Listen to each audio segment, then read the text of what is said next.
Alright, let's go, ladies and gentlemen. Let's go. Happy Halloween, everybody.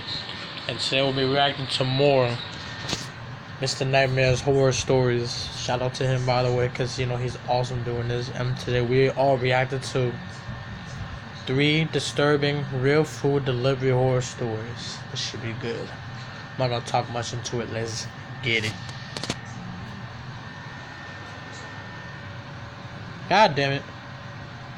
I don't want to hear none of that. Thank you.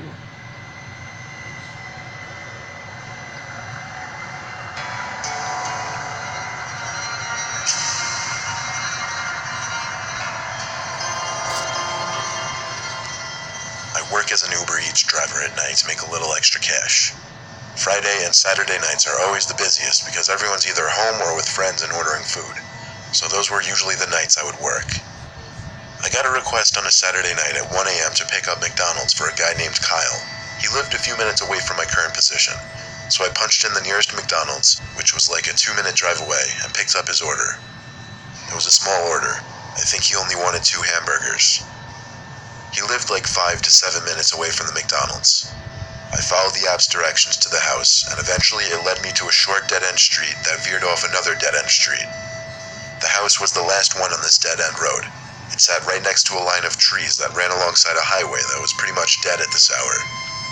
Given how late of an hour it was, I didn't want to ring the bell, so I called this Kyle guy's number.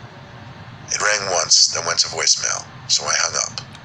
Then I got a text from him, though. He told me to come to the door, and so I did.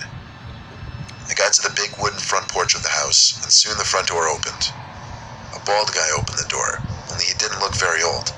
He looked to be in his 30s, yet his head was completely bald. Maybe he was sick or just liked that look, so I didn't judge. However, his breath was disgusting, and he seemed to be quite drunk, so that was a little off-putting. The payments were done through the app, so usually there was no need to wait around for money. But this time, this Kyle guy asked me to come put the pizza on his kitchen table while he ran to fetch a tip. I didn't object to free money, so I waited in his kitchen, which by the way was only lit up by a small outlet-sized nightlight, so it was pretty dim in there.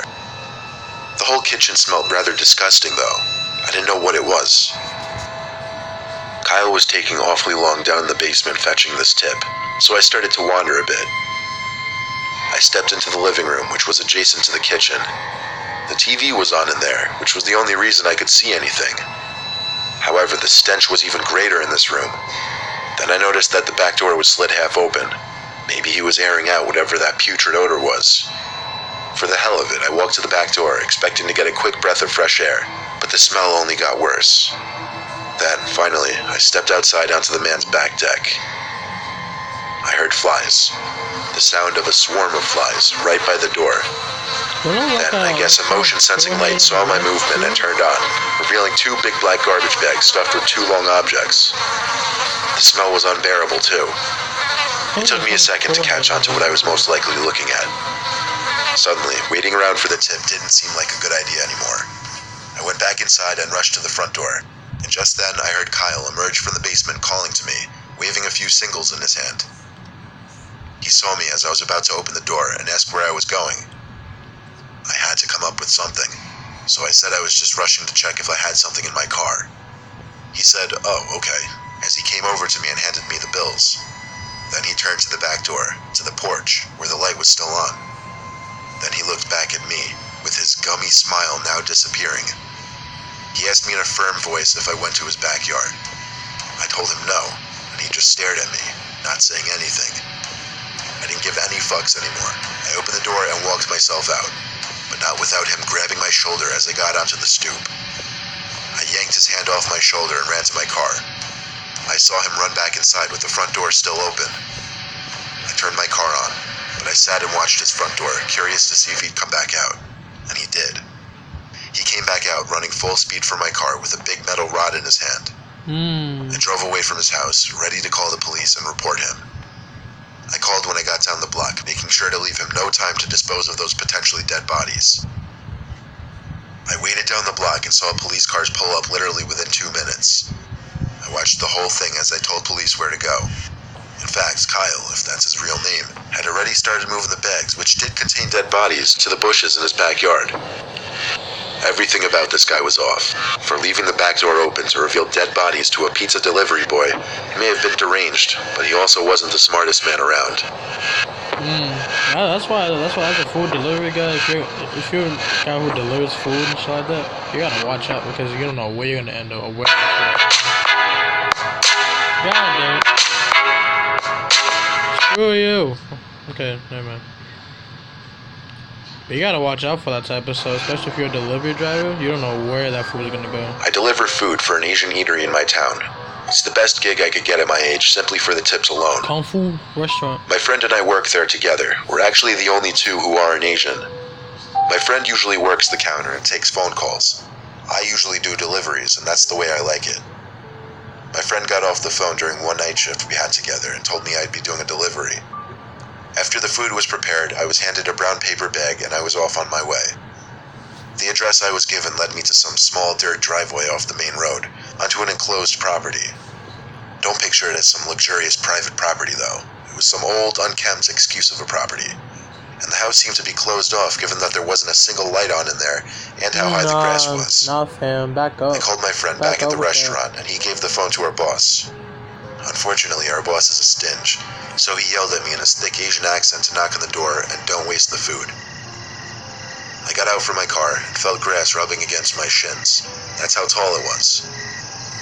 I went up the 3 stairs to the front door and knocked really loud since there didn't seem to be a doorknob. As I expected, after 30 seconds of waiting, there was no answer. So I got back in my car, and first thing I did was start texting my friend back at the restaurant. But when I looked up back to the house, this time one of the upstairs lights inside of the house was turned on. So I went back to the door and knocked once again. Only on the first knock, the door pushed open slightly. Someone had opened the door, but there was nobody standing next to the door. I pushed the door open a little more and called out hello. My voice echoed through the empty house. I was waiting to hear footsteps come to the door. They never did. Obviously, someone had to have opened the door, so if they weren't going to come to the door, I had to assume they wanted me to come in. I stepped into the house as my shoes made the wood floor creak. I called out one more time, and this time someone replied back. I heard the words aquí arriba.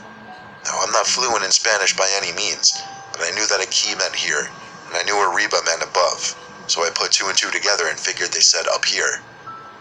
There was a stairway in the middle of the hallway, so I walked over to it and stopped at the bottom step. I looked up the stairs, and all I saw at the top was an arm reached out over the ledge, doing a little stiff, come here motion. I used what little Spanish skills I'd gained from middle school and said something like, Tango tu comida, as I walked up the stairs. Don't worry about that. I got halfway up the stairs, the arm wasn't there anymore. I got to the top, looking for whoever was just standing by the ledge over the stairs. Then I noticed through the tiniest amount of light that the person was now inside a bedroom with the lights off.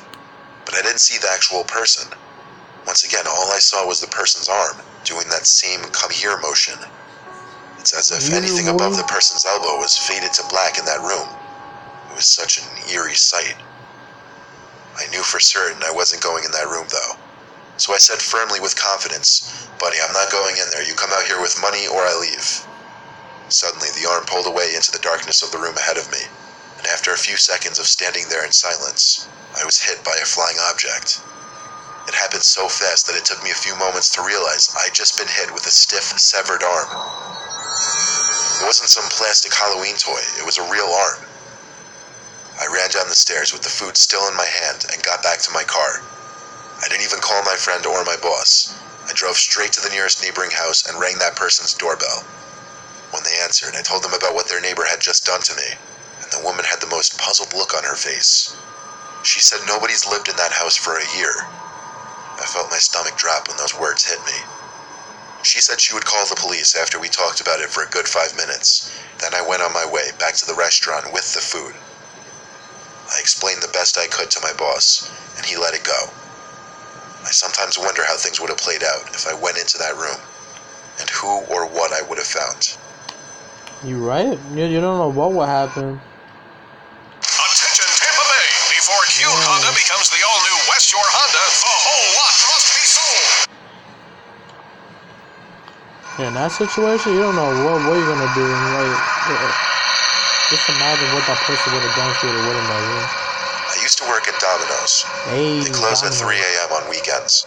And being that I was taking an off year during college at the time of the story, my boss took advantage of that and always threw me on the 9 to 3 a.m. shifts. There would always be at least 3 people working that late.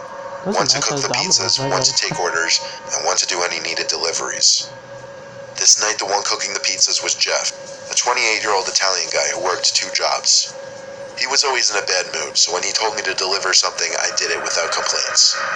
So, being a Saturday night, it wasn't uncommon to get calls for deliveries past 2 a.m. Around 2:30, I was told to deliver 2 pizzas to an address that I still vaguely remember. 27 Crocker Drive, or something close to that. I took my stupid, beat-up 2002 Honda Civic up the road for 5 minutes. The only main road that cuts through our tiny-ass town. I live in the Manchester Township area in Jersey, containing a whole lot of nothing but trees everywhere. My drive there was a dark one.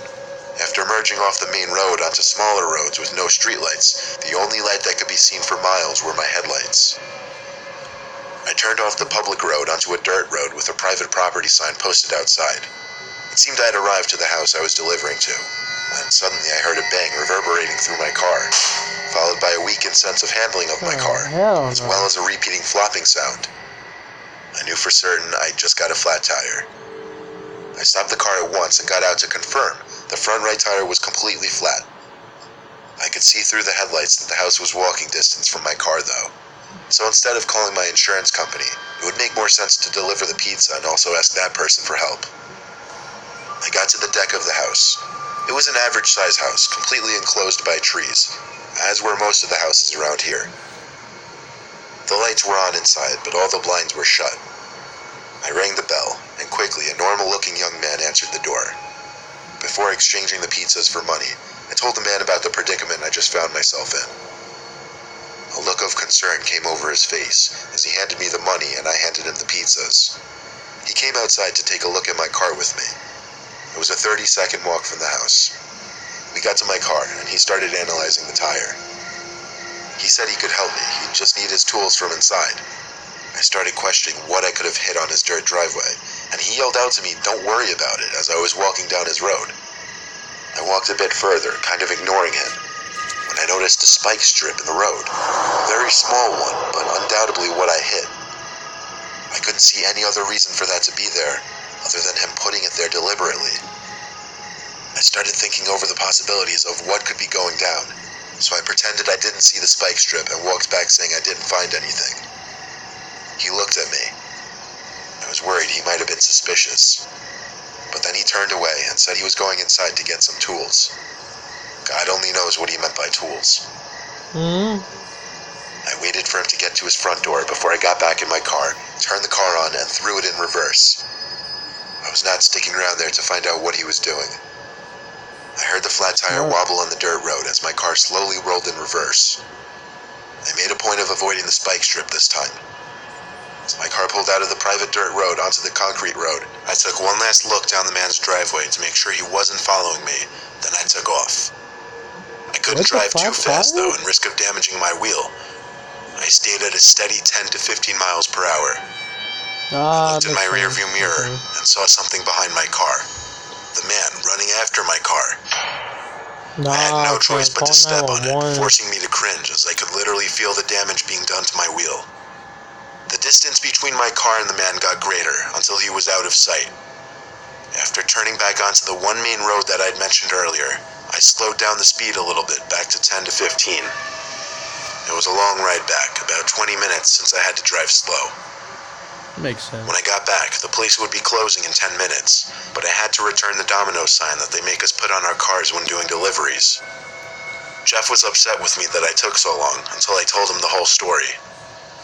The woman who was also working the same shift as us listened in with a look of shock on her face the whole time. When time came to close, Jeff told me I should just drive home slow since I live like down the block, and that I should take care of it tomorrow. The two went off to their cars and drove away. I sat in my car for a little bit, thinking. Eventually I turned my car on and started my slow drive back to my house. I noticed, however, that a car without its lights on was following close behind me for a while. so I pulled over in front of some small house to see if they would do the same. The car passed me, but then pulled over on the same side of the street a little further down. I started to panic, knowing it had to be the man who figured that he'd find me at the Domino's that he ordered from. I couldn't lead him to my house, so even though I didn't know for certain if it was him, I had to be overly paranoid and call the cops. Yeah, call 911. I had police come to my exact location for fear of being followed. After 5 to 10 minutes of waiting, a cop car slowly rolled down the street, and I beeped my horn to stop him. He stopped in reverse so that his windows were lined up with mine, and then we both rolled them down. I pointed at the car in front of me with its lights off, sitting a little further in front of me. But just then, that car zoomed out from its parked position, lights still off, instantly disappearing down the road into the night. The cop put his lights on and sped after him without saying a word. I didn't know if he wanted me to follow him, but I couldn't with my tire. So I drove home as quick as I could and parked my car in the driveway. I still don't know if that cop caught that driver. Somehow I doubt it, but I like to imagine he did. Either way, I always made sure to watch my back every time I drove home after that night, and I quit that job 2 months later. Damn, bro. That's crazy. See, like I said earlier, like, if you're a delivery driver, yo, if it's for anything, like pizza, Chinese food, and all that, you gotta have a weapon in your car, bro. Like, have, like, a bat or something. Because in those situations, you don't know where that order's gonna go to. You don't know what neighborhood it's gonna go to. Like, it's crazy. But shout out to Mr. Nightmare, bro, because he's good at doing these. But everyone have a safe Halloween. Have a beautiful week. Have a safe weekend. I'll see you guys next time I'm out. Peace.